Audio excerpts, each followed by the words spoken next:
everybody, and welcome back to another episode of The Goat. Yeah. Go Goat. What's How you happening, doing, Jeff? D? I'm good, brother. Doing well. Not too bad at all. And yourself? I am not complaining. Hey, I wrote an article last week that actually almost went viral Ooh. about What? Patrick Mahomes and the challenges that he must be facing and the struggle that he's looking at. He's this golden boy, got paid all this money, has actually made some promises that, I will do this and we will do this. And now the struggle is real. Real. It's very real. Very, Right. very real.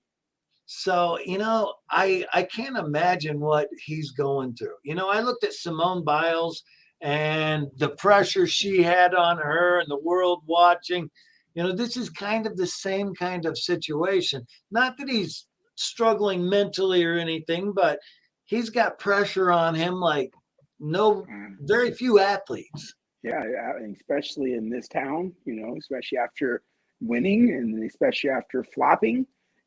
So, yes, this is like expected glory, So to have a season coming Right. off of the end of last season, that's not the, I guess you're not very surrounded by a lot of hope. Right. Yeah. Oh, and you look at the reality in professional football, and quite honestly, no team's going to go undefeated. Very few do, if rarely. And it's like, that's what everybody was expecting from Kansas City this year. Yeah, no, that definitely was a fantasy. Right, exactly. Realistically, but to make it back, that's what I think the ultimate goal is. Whether Right. they have to have a bumpy road or not, the goal is make it back. If they make it back, then I think KC will be proud of him regardless. But that definitely Yeah. will make KC happier. Right, exactly. And so kind of we look at what they're made out of mentally. And it's like defeat is actually a great thing to see and to test. Where's your grit? How tough are you? Mm-hmm. Yeah, And if they're learning that's the right lessons, they're gonna win. yeah. It's funny because it's like very similar to Chad talking about some of the greats he's seen throughout his days in reporting high Yeah. school athletes and professional athletes in his time. Just again the local community and that voice that they had. And so Right. definitely want to give a shout out to Chad Rader, our guest last week. Phenomenal man that's again covers a lot of 8-10 varsity sports for high school varsity athletes here in the area. All these different comers are trying to be like you, Patrick, and they still believe in you. Yeah. Let's continue to push through this Well, and move on to. Chad though, I gotta say, Chad is a goat in himself. It's like, do you know how many voices he's given to these kids, an Yes. opportunity that he's given to these high school athletes to be heard, to be seen, to get out there? I think it's amazing what he's doing. It's like a gift that he doesn't. I know he's not getting rich off it. I don't know if sure, but it's one of those things that he's doing because he loves it and he cares about Mm-hmm. athletes and helping them move to the next level. I Yep. so amazed with that show last week. Yes. And we got another guest tonight that I'm excited to talk about. Yes, He's sir. Mr. Matt Gordon, Matt has all Gordon. Yeah. kinds of stuff going on in his world, and he's a goat dad. He's a goat coach. He's a goat in so many different ways. I can't wait to bring him on. Let's chat with him. Julie, bring up Chad. Or I mean Matt. I'm talking Chad was the old one. Matt. Yeah. Matt Gordon, baby. I can be Chad if I need to be. All right. I'd love to hear it. Matt, How's it we going, are guys? so Good, happy welcome to on have the you show. on the show. Thank you. Thanks for having me. Appreciate it. And Damon, do you want to start with the questions or do you want me to dig in? No, I mean the first question, is I know you wear multiple hats, and one of the hats that I kind of share with you is just being the coach, and then being a coach and the different changes of athletes throughout time, the different changes between methodologies on coaching throughout time.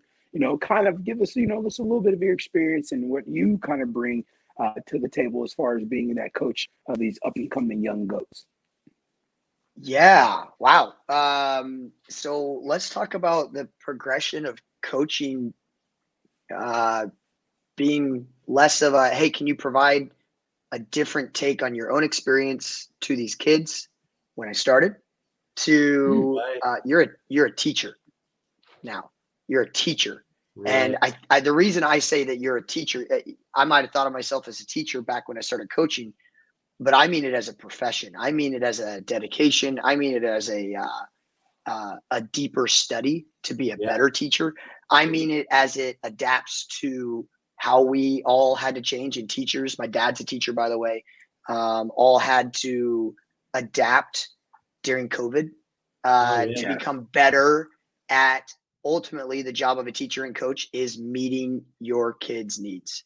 Right. That's the job of a teacher. That's the job of a Right. coach. So Mm. to me, if I talked about the progression of coaching since I started, that would be it in a nutshell. It started with hey, here's a team. Can you teach them your experience? Yeah. And I did. I taught them my experience. I taught them my bad habits. I taught them my good habits. Right. Um, I experienced growth of it to now where it's there's a framework. We continually build on our framework. There is a methodology that we're not just trying to change methodologies because the newest methodology is the most fun, but we're always asking ourselves, well, why are we Right. teaching that way? Why are we coaching that way? I'm going to interchange coach and teach. Um, why are we Yeah. delivering the message to kids? To today's hot topic, what I spent 3 hours with directors this morning and what we've talked about the last 2 weeks, to why did we just say what we said to this kid and he felt or she felt like it was a personal attack? And Wow. it filters through so many levels, but that's, to me, the greatest change. I think coaching was a hands-off opportunity. Here's my kid, go coach him, whatever. Right. When I was growing up, and even when I started, more of a hands-on. How can I work with the parent now Mhm. Right. to get the best out of this kid? Yes. And I don't care if they finish playing soccer, right? I Right. don't, if they go play pro, if they're the next Messi, Right. that would be fantastic. But if they're the next Messi in the boardroom, that'd be awesome as well.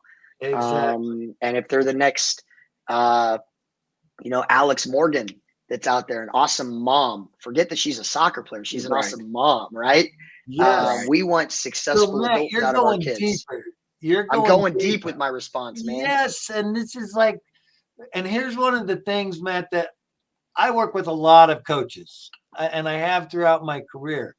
And going deeper is scary for most coaches, most people, because that opens doors to them telling you more and legal things, just as far as, this, now I have to step in and do it. So it's like opening those doors and being there for them, because who the heck else does a kid have to talk to other than their coach? It's like Yeah. that's usually, and they're afraid of most coaches to be real. Well, just, I mean, can you imagine? Again, let's go back to being a teacher. Can you imagine, as a parent, that you had a teacher that you felt uncomfortable discussing your kid's grades with?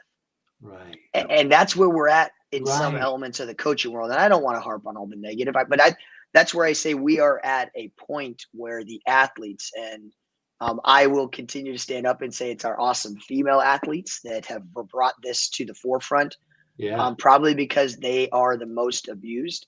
But Right. they've done an awesome job of standing up and speaking out, and bringing this to the forefront that we should be approachable. Heaven forbid that Yes. we be approachable, especially those of us who are paid to do the Right. job, right? Heaven Right. forbid that you get to talk to your financial planner about the return on investment that you're Right. getting in your kid.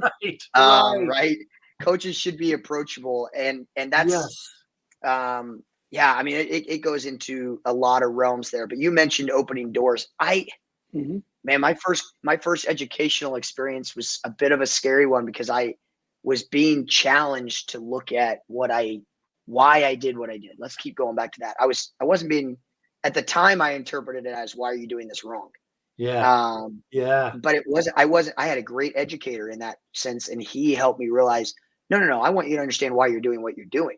If you determine that it's wrong, then you understand why you're doing what you're doing. Learn the If you don't lesson. determine why it's wrong, then that's on you, right? If you Right. determine why you're doing, but if you determine that you're doing something right, then let's spend more time in that area. Yes. And it came back to the why. So when I approached it from the mindset of this practice or this activity that I'm going to do for myself is going to show me everything that I've done wrong, it was scary. Right. And if if you approach it from just I would say a selfish mindset like that, because that to me that's very selfish. It's all Right. me. Then you're probably not gonna get very far. I've got Right. people very close in my life that they won't look at their own critiques. They won't discuss them. And there's a vulnerability in that. And they had maybe a different upbringing than I Yeah. did. And even in my own upbringing, I've got people that won't look at it. I have thoroughly enjoyed. My coaches always describe me as a guy who wears my heart on his sleeve as a Yeah. player. So as a coach, I think I do the same thing. As an educator, I Yeah. do the same thing. So vulnerability isn't hard for me personally, Right. because I've always done it. It's a habit. It's nothing that I had to come up with. It was just, you Right. know, ingrained in me, or a habit that was built when I was young. So I thoroughly enjoyed a coach, and I do enjoy telling a mentor or a peer, hey, look at this and tell me what I did wrong. I like that. Like, Yeah. but I only like that since I accepted that, man, there is a lot of fun in getting to the next step Right. from picking yourself apart, if you will, Man, I want or to. from critiquing it. Let me jump forward, Jeff, because I don't want to actually lose it because you mentioned earlier. You said you just had a meeting with other directors or coaches about the topic of how a coaches is impacting their athlete based on what they're saying. Yeah. Yeah. Talk to us a little more about that because that's what we do is helping these kids and their parents It's deal with that exactly what we kind do. of feedback. Yeah. That's So again, and to me, there's a lot of people that it's an uncomfortable topic. Abuse in sports is an uncomfortable topic. It Yeah. really is. Um, I think a large part of the discussion, maybe a more fun part of the discussion this morning, was talking about how we're trying to deliver a message about this idea. You guys know who Safe Sport is, right? Safe Sport is the yes. governing body Yeah. now. Well, they govern. U.S. Soccer has hired them to basically any youth soccer coach that is part of a sanctioned league can get Safe Sport certified. Has to be Safe Sport certified in order to coach. One of the best things that's happened in a long time. And Safe Sport's not perfect, but at Right. least there is a governing body. Something. There's a place for people. We'll keep going forward with that. There's a lot in them on the press about gymnastics this past summer, but Yes. the overarching theme is this is happening. And so it's been in the news recently. Again, I'll highlight our awesome ladies in the NWSL who did a great job of showing confidence in speaking up for the next generation. They won't benefit from it. They will not benefit Right. from getting their stories out there, but they spoke up for the next generation of Right. players and coaches. And this morning's meeting, we had a moment where our discussion was how to present this to our coaches, where our coaches look at the discussion as hey, this is Safe Sport protects you as coaches. Yeah. It actually allows you to feel less stress about what you're doing, because you have a resource that you can study with. You have a resource that you can point parents to, and Right. if you follow these policies and procedures, you're at least in the right window to Yeah. be safe. You're in the right vehicle to be safe. Right. You can still make terrible decisions driving that vehicle, so that's still in the Right. coach's power. But then we went through. We have a couple of slides for our coaches that are heard on the pitch, is what it is. And as directors, we sat there and we went through phrases that we've said, Yeah. that we've heard others say, and we started typing them out. And one of our directors, he was like, "Hold on, this would be really fun to present. I love it. But what if instead of just the negative phrases, we took the negative phrases and we put up what an appropriate response would be. And we got to the end of the list, and we're excited. We present this on Sunday. We got to the end of the list, and what we ended up having, we didn't define it ahead of time. We just did phrases we heard that could be perceived as abusive and what an appropriate response might be from the coach. And what we had was fear-based motivation on the left. Yeah. And what we had on the right was long-term player development. So I called it comments on the left and coaching on the right. Right. Because when we let a big word that's been on my brain the last 12 months is anxiety. When we let our coaching anxiety get the best of us, that's typically where our old habits come out. Yeah. And I'll be the first one to tell you, Dr. D, since you brought it up about talking about this, I have verbally abused a player in the past. I've done it. I didn't know I was doing it. I was doing it. That's not a defense for it, but to me, that's going to separate. That distinction right there is what separates people who've had bad habits and work to grow out of them, and people who have had bad habits and go, they're just soft, which is in and of itself abusive.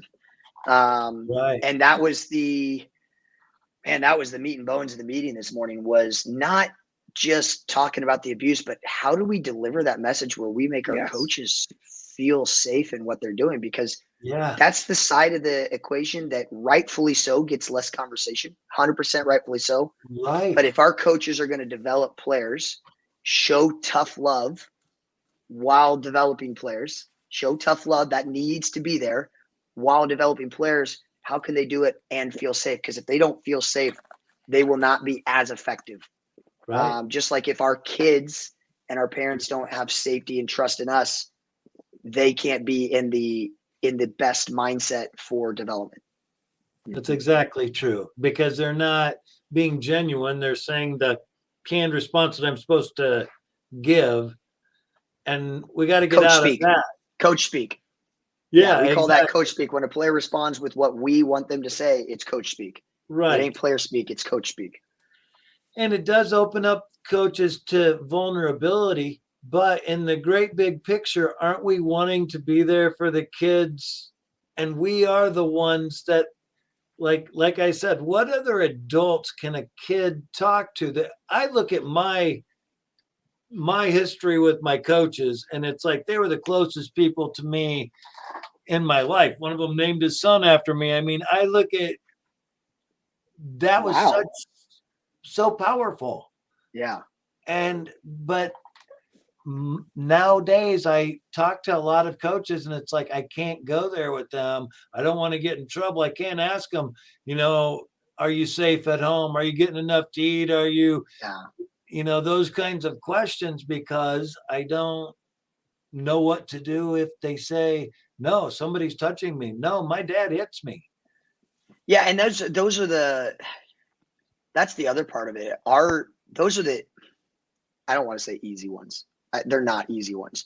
Those are the furthest down the road. Right. Like they went so far. Right. And that, wow, holy cow. What do I do now? Because I've got to do this right now. The ones that are occurring on a daily basis are the verbal, emotional abuse. All the time. Like they're just, and again, I will say it's coaches like me who have a good heart and mind and a purpose, and they don't have a mentor. They don't have a mentor. They don't have somebody sitting there. They've got, permission to do a job. If they're in club soccer or in club sports, they've got a nice paycheck coming in. And why would you change what you're doing if you're successful, if you're getting a check? And our job right now is educating our coaches on both. And number one, hey, Matt Gordon does not know how to handle a claim like that. I don't know how to handle, but I do know that this place is where you report it. Exactly. And they are the experts in that. You don't have to, and your role, more than knowing what to do, is not abandoning the child. Because it's like they're scared there, and if you do go there, and then just say, I'll be here for you throughout this, I don't know what to do, but if I could find the right people, or get you hooked up to the right. But being the coach, knowing that you know about that is so powerful. It's like you're the only one that I tell. Yep. Yeah. And so it's funny. We last week when we started this conversation as directors, so we had two kind of really long meetings about how to approach this. That one of our directors, who is, I would say, the best thing that he does well is connecting with players. Like, forget X's and O's, forget communicating with parents, forget scheduling, forget the ball. His kids love him. Yeah. Like they love him with a capital L. He is unbelievable. And one of our policies is no direct messaging with youth players. And when we say youth players, if they play for our club and they're 18 years old, they're a youth player. I don't care that they're 18. They are a youth player. They're playing for us. So no direct messaging. You have to have another adult on the message. You have to have, in safe sports terms, a witness on the message. And you go, how do I build that intimacy with that player then? And his word intimacy is that personal relationship where they feel safe enough to have a, to use the word intimate, to have a safe conversation about something that is very personal to them. Right. And there are coaches that I work with that don't believe that's the coach's job. Right. And that's what I hear most of the time, actually. And that is completely fine. I think that personally, my personal philosophy is that is 100% an okay answer, because every coach has their own philosophy. I take it as a safe approach in my life. And if I wanted completely safe and not trusting of my players or my parents, then I would remove that aspect from my coaching, where a player wouldn't feel comfortable talking to me, or I would shy away from a player bringing up a relationship or bringing up a topic that they feel like they can only talk to me about. That said, our next 30 minutes of that meeting was having a heart-to-heart discussion about, number one, the importance of that other adult, and how for our director, our coach, to still be able to have those conversations in a safe environment. Yeah. And his was just via text message. And our response was, add your wife. Just let the player know, hey, I just want you to know, since I'm texting with you, I'm going to add my wife onto this conversation, and you know me. And the player goes, yeah, absolutely. Right. But we were sitting there going, like, just add your wife, add me as a director, add Matt, be like, hey, so-and-so, I'm adding Coach Matt as a director. He's just going to mute the conversation, but I just want you to know that he's there for both of us in case we need something. Yeah. And it's, again, building that. But those are some of the principles, unfortunately, in the world that we live in, that we have to have in place, because I put it up on the slide for the meeting. We have bad coaches. So let's start there. We have bad coaches. So the policy is in place to protect the kids, but we also have bad parents. And so the policy is in place to protect the coach. Yeah. I think about a coach recently in the last couple of years in St. Louis that was accused of something. He was driving a kid in his car and was accused of something. We found out after 2 years of litigation that he wasn't playing the player, and the mom cultivated a story based on that drive. And that's what that's the other side, that we want our coaches to feel safe. These policies are in place for both players and coaches. Right. I don't know if you guys can tell, I'm a little passionate about the subject, so I love it. I could go on for days. I don't want to railroad it, but actually, it's hot in the news right now. It's a topic that you should be passionate about, because as I go through this and I talk to different coaches and different people, it's like, it's a very difficult role to be a coach. It sure is fun, though. Oh, it is. It sure is fun. It sure really is. I mean, when I started coaching, I was working for a nonprofit here in Kansas City, and I started kind of with the idea to be a volunteer. And I would tell my wife I could have the worst day. I think about one specific day at the nonprofit. We owned this 70-year-old building that we worked out of, and on that day, we had a pipe burst in the building.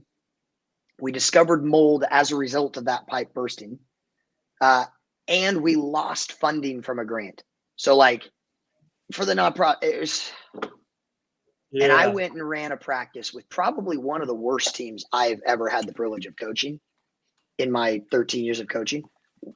And my day was fantastic. Like, it was just great. I had spent 9 hours at the office dealing with the worst possible day for a nonprofit to have. And I went for an hour and a half with terrible soccer players, awesome kids, terrible soccer players. Yeah. And I had the best. When I got home, I was in such a good mood. I was in such a good mood. And I was like, yeah, this happened in Mercy and Truth. But man, I had so much fun. Didn't matter. Right. That's awesome. I slept well that night, but coaching's a blessing. It's a gift. Yeah. It's a gift, and I'm privileged to be able to dedicate a large part of my time to it. Right. So, a couple of questions that we ask a lot of the coaches is, the show's called The GOAT. Yeah. And in your experience, what you've seen a lot of good, average, and great athletes. What are the keys to the GOAT route versus the other routes? What are the keys? So I deal with my job is pretty easily defined. Create the best human beings I can through the sport of soccer by the time they're 18. Yeah. Right. Once they're 18, I may still be involved, but I'm not hired to be involved. Right. I'm not seeing them on a regular basis, but that's my job. Man, the greatest. Number one, they don't rely on anybody else. Right. They don't rely on anybody else. They have support, or they don't have, but they don't rely on anybody. If an obstacle comes up to something they want to achieve, and they were relying on me to help them, and then I'm not there to help them, that doesn't stop them. Right. They keep going. So they definitely don't rely on anybody else. And again, that's great words of wisdom. They don't rely on anybody else, or at least it doesn't stop them. Even as adults, it's like when we got that safety net of, I'm going to get this retirement, my parents are going to give me all this safety net. But when people aren't like that, and it's all me, I got to work for what I get and go after what I want. And if I get this, cool. But I see that often in people in general, is they rely on other people. They want somebody else to do it. Yeah. They want somebody else to do it. I mean, you look at the group project mentality, right? We all did it in school. Yeah. Somebody else will do that part. Somebody else will do that. There's somebody in your group that is not going to do your part, at least not to your standard. Right. And Very true. And when you get that, I had one college project, where I was dealing with all type B personalities, which that's me. All type B. Our entire group was type B. And that means, in some cases we procrastinate the heck out of it, but then we churn out the best product you're ever going to see. Right. And we had two people that just didn't do it last second. And I got a C on a graduate level course project that was worth half my grade. I was livid. I could not be any more upset at the time, because I had let somebody else impact my performance. Right. And I hadn't prepared for it. But also, when I look back at it, not as a 20-something-year-old, but 5, 6, 7 years later, when I look back on it, it wasn't the day of the project that I screwed up. It was all the way back when we determined what our roles were going to be and our responsibilities, which we didn't do. And we didn't determine the steps to get there, because if we had determined the steps to get there, then when they missed step 2, or I missed step 2, because I missed 2, I missed parts as well, then there was a responsibility. You call it out. But if everybody is, hey, we're going to get together the week of and pull our pieces together, you're relying on people. And if you set yourself up to only rely on people, you're going to be disappointed in life. Right. You're going to be disappointed. I love that. And that kind of leads us into the GOAT tip. All right. Let's go with the GOAT tip, Julie. Before we go there. Okay. Yeah, I wanted to ask, because again, the multi-hat you wear, you talked about the coaching. Now I want to talk about the parent, because on top of Oh yeah. athletes doing certain things that they need to do to get better. Parents have such an influence, not only being coaches at times, but also being the person that is either supporting the coach or supporting the athlete against the coach. Their role, and just that dynamic. And you're kind of wearing both those hats. Give us some feedback on that area. Yeah, And you got kids. there's a guy named Gary Cernine who runs something called Modern Soccer Coaches. He's a professional coach now. He runs a podcast, and I was listening to a podcast a couple of years ago, and he was talking with somebody about his view of parents and what his view of parents or definition of parents was. And he said, what changed for me was I wasn't coaching somebody's kid. When he had 18 players, he was coaching 18 top priorities. Yeah. And so what it was he was, as a coach, flipping his perspective of coaching 18 kids to looking at it through the eyes of the parent and saying, I am coaching Coach D's top priority. Right. Like, I am managing their top priority. And when you start from that mindset, and then here's the crazy part. And then you throw in that, in my case, that you're paid to do it. Yeah. So again, throw it back to finance. You're paid to manage somebody's top asset. Right. And to make sure that top asset has the best returns, has minimal risk, and high reward. That's your job as a coach. And when you have that perspective, it no longer becomes parents at a stiff arm. Right. And let me do my job. And it becomes, Joey or Sally, she's just, something's off. Hey, Mom, what's going on at home? Is there anything going on that I need to be aware of? And they become an asset to you. Or, hey, I just want you to know I'm really kicking Tim's butt at practice because I think he can be better. Would you do me a favor and just be the good cop for me? When he gets in the car, would you just be the good cop for me and be like, hey, you know what, Coach Matt, I know he's kicking your tail, but he loves you and he wants the best for you. So just listen. If you need a shoulder to cry on, I'm here. But it's my job to talk to the parents because if I can make them an asset, man, all of a sudden we can help raise an awesome kid, an awesome adult, an employable adult, hopefully an adult who gets promotions, not just gets hired. I'll throw in this caveat. That's the best parenting advice because Damien and I work with a lot of parents and we talk to a lot of parents and I have never heard it from that angle. And it just makes me smile so much for a coach to look at it the way you're looking at it, because almost every coach says parents are a pain in the ass. Yeah, get out. You deal with the parents and they're horrible and and this just reframed it in my mind. Like you are working with my top priority in life. It's like, this is my baby girl, you treat her with respect. and sometimes, let me flip that sometimes you're not working with their top priority.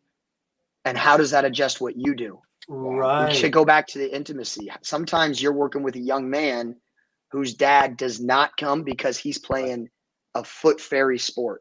Right. That's a phrase that comes out, a foot fairy sport. Right. And we're like, whoa, but it's a strong approach from that dad that he's upset that his kid is not playing the sport that he wanted him to. Right. And that kid just needs some love. He doesn't even need soccer. That kid needs love. So you're managing a top priority for somebody. Right. And maybe what that kid needs is for him to be somebody's top priority, or for her to be somebody's top priority. It's a generation that I don't connect as well with. I think that happens as you get older, right? It seems like, what's going on with these people? But I don't know. There's a whole component that if I can make the parent an asset, and the problems start going down at that point. Like they just get beautiful. They go down if the parent and the player, if the parent and the teacher are working together. The kid can have a great support group in whatever they need. You Agreed. know, and I'll throw this out there to coaches: if you find out from a parent that a kid got in trouble at school for something and that they're grounded for something else, man, I sure hope you're supportive of that, and not just that kid gets to come to soccer and live this. I hope they hear how disappointed you are in them as well. Yeah. At practice, hey, I heard you did this at school. What were you thinking? Like, Yeah. come on, man. What are you thinking? Like, that's not the standards we have on our team. You misrepresented Right. KC Athletics when you did that. It extends beyond. But yeah, Those tough conversations. making parents an asset, that certainly makes your life a little bit easier. It can be a little extra work, but it has a huge reward. It has a Well, huge reward. and I wanna lead in with Damien's. You know how they always say that there's no rule book to being a parent, and especially a parent No. of an athlete. Damien's been working on a training series for parents about how to be able to do a pregame routine and to support your player. And you're the one responsible for nutrition and what time they go to bed and all these kinds of things. So we can give parents a role, but not the coach's role, because that's what they want to take so often. Yeah. Yeah, man. Well, support the coach's words is what I like. Yes. That's my favorite phrase to parents is, A if lot you of them hear don't me even know saying, the coach's words. Some right, babies yell because you're yelling at their baby. It's not even about what right, you're saying because they have no clue what the content is. You're yelling at yeah, their child. Why don't you yell at this other kid? He did the same thing. yeah, yeah, 100%. And I have said this for so many years. I have a 10-year-old. I've been coaching for Mhm. 13 years. I have said this to multiple people that I feel incredibly blessed to have been a coach first and then a parent. And I Yeah. have so many parents. I think I mentioned I've said abusive phrases before. I think I said that earlier. Mhm. I can't tell you how thankful I am for the parents I've had in the past who put up with my young middle 20 something, hot headed, throwing coffee cups on the sidelines, Right. uh, no, thinking I knew it all approach. And they were awesome parents that loved on me, mentored me, but also showed me how to be a parent. Yeah. And I got to see the good, got to see the bad, and I got to see the ugly Yeah. of what parents can be like when again you are dealing with their top priority. Right. And sometimes what they have in mind for their top priority is different than what you have in mind. And at that point, it's time to, Coach D, as you put it, educate. Yeah. And maybe hopefully, they come a little bit closer to what you have, but also maybe yours changes a little bit because you have context on why they want what they want. But Right. it's definitely a relationship that needs to exist. You 100%. you are you are a connection. Younger kids, parents always look at me like, "Hey, my son always does what you ask the first time. What is that about?" I'm like, "Listen, I'm a parent too. My son don't listen to me unless we're on the Right. soccer field.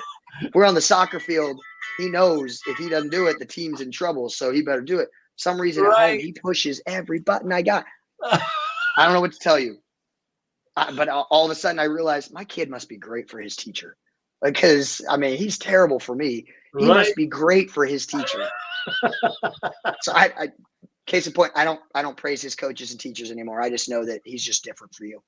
They're not doing a good job. Right. Right. I've already told you all this. Yeah. I already know this is happening. So Damien, are we at goat tip yet? Yes, sir. Good to go. All right. And this is one that Matt was talking about earlier. Walk through the open doors. It's like yeah, part of that in my look at it is a lot of times our opportunities are right in front of us, but we tend to look down the road too far and tend to look at all these other things when the door right in front of us is open and we're not walking through it and grasping it and taking it. And yeah. So let's yeah, let's go do for that it. in terms of this ridiculous question that I've found myself in the last 2 years asking high school seniors. Hey, what are you going to study in college? Like, we've all realized that we have this habit of asking them, but I shouldn't say all, there are some awesome people out there. We have almost all changed what we were doing while we were in college, because that's the time where you figure out where you're doing. And then for many of us, after college, you don't even do what you were studying in school. So yeah, it starts when you're young. Walk through open doors. My message there is twofold. So this is why it's a philosophy, and I just want you to know this is a recent. I'm in the middle of doing my A license through USSF, and it was something that I realized is a philosophy of mine right now. There are planners in this world that are really, really great at planning. We talked about balance just before the show, right? There are people that are really, really good about sticking to a regimen every day, living that perfectly balanced life. Right. I think there's a certain type of person that does that, and those people are awesome. They're driven, they're motivated, and if they step outside of that regimen, something goes off for them, right? And then there are people like me who need a plan. I need balance, but I also, for my heart and soul, need that spontaneity. Let's go do this. Hey, that sounds fun, right? I need some of that in my life. And I was being driven by some people to be so like, no, you should know exactly what you want to do in 5 years and make a pact to get there. I was missing a door that was right here. It's wide open. Yeah. And but it doesn't fit my path. But look at the door. And so there's that side of it, right? There's that personal walk through open doors because you never know what you're going to get on the other side, and that's really exciting. The other side of that is, and I think this speaks to a little bit of my generation and the next generation, is open doors can be scary. And walking through that open door, not knowing what's on the other side, right? I don't want to experience that. I'm not. It's not worth it to me. Right. And I go back to that famous quote from somebody. It's better to have loved and lost than to never loved at all. Right. I think every dog owner ever completely gets that. Yeah. Because we love our dogs and they're only with us for a short period of our overall life. Right. But you wouldn't trade that experience for a world. That's an open door. A puppy is an open door. You don't know what you're going to get. Well, you don't necessarily know when it's going to be over, but you know you're going to love the experience. You might get them for 2 months, right? A disease comes out. You don't know. That 2 months is amazing just because you took on the puppy. And an open door is like that. And sometimes we get so worried about what could happen or how much it could throw off our path. What if we don't go through the door? And I think open doors are exciting. That's just me. I think open doors are exciting. They're worth pursuing. Well, and with COVID and with everything, our closed doors have gotten more and more and more. So like when they do open, we gotta be ready to walk through them. But a lot of anxiety, a lot of worry and stress about ambiguity. It's like that door is open, but what's it going to require, and how much am I going to have to do and put in? And so I'll tell you what, the open door mentality right now is very similar to the housing market. If you don't snatch that house up right now, you ain't going to get it. And I didn't have to do that with this house. This one came about because somebody else wasn't willing to take our open door to buy their house, and we kept looking, and we found the house that we want. Right now, if you want to buy a house, you have to accept that's the house we want. We better get it today, right? That's an open door. So people are they're being forced to experience it, and you're going to live in that house for years. You're going to love that house no matter what the troubles are. So walk through that open door. Give it a try.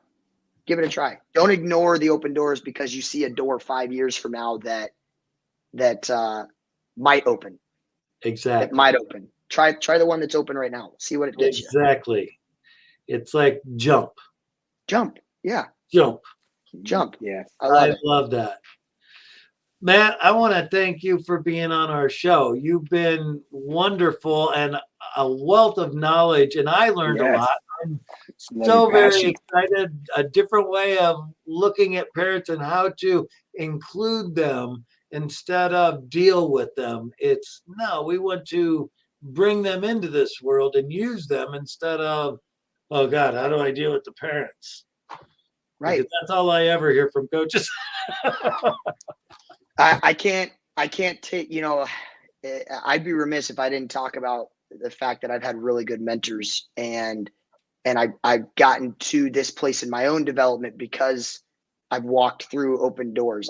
I've had a lot of doors opened for me. I'll put it that way. And I don't think enough people talk about they lead a life where doors have been opened for them. And that's okay. You can be happy, and you can be voiceful and walk through an open door and be proud of the fact that you had a mentor or a friend that was close enough to open that door for you. Now, are you going to open doors for others? And so I'm in that stage of my life. I've got plenty of people that have opened doors for me. My job now is how many doors can I open for others? Coaches, with what I do with coach education, can I have that next level impact on them that carries beyond the course?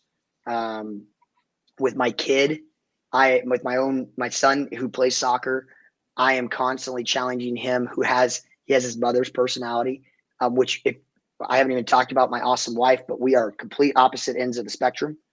Complete opposite. There's some pre-engagement personality test where you get tested in 10 different areas, and it's supposed to identify areas where if you're on, far apart, that's an area that if you have an argument, just know it was expected, and the argument will be better. Like, you're just different there. And we were different on 9 out of 10. So they were like, you're just going to argue a lot. And we do. We love arguing and bickering with each other. But she has a different personality than my outgoing, talkative state. And my son has that. And I challenge him daily when he goes to practice with a different coach. I challenge him daily to have an impact on those around him. Like, hey, did you see so-and-so came to practice without a ball? You mind loaning him your ball? Yeah, I can do that, Dad. And how many open doors can we make for others? So that might be a new phase that I've moved into, but with the caveat of please walk through that door. Try it. Give it a try. I love it. I love it. That's awesome. And I just want to close out with what we do, a little brief talk about what we do here at the Triumph Performance Institute. Is we work with athletes that are struggling with personal issues and with performance issues and anxiety and doubt and fear. And for a free consult, please reach out. No pressure. We just want to see if we can be a resource for you. And I look forward to seeing everybody next show. And who do we got here, Damien? We've got Tony Huffman. Tony Huffman, an ultra marathoner, 13 straight Boston marathons. So I'm looking. I'm sorry. How do you run without a ball? How do you run without a ball? I don't understand it. Somebody explain it to me. I need a ball. Soccer is my first sport, so I love soccer. But basketball, there you go, my man. Thing, so foot or hand, what you want? Where's the ball? Where's the ball? Like, hey, would you do me a favor? Like, why doesn't he just drive there? I just want to know. Like, that's my personal opinion. I know I got to stay fit, so I run, but I can't. Yeah. More power. You have somebody who powers through every day. Yes. Coming up I'm next. very Wow. That's talking about him as mental. Yeah. I'm going to test him because he's got to be crazy. I mean, 13 marathons in a row, Boston marathons. Whoa. Wow. That's just unbelievable. I'm looking forward to that. But everybody, I want to thank you all for watching. Yes. And I will Matt, see you next week on the go. Thank you, Matt. Thank you, guys. Have a great day. See ya.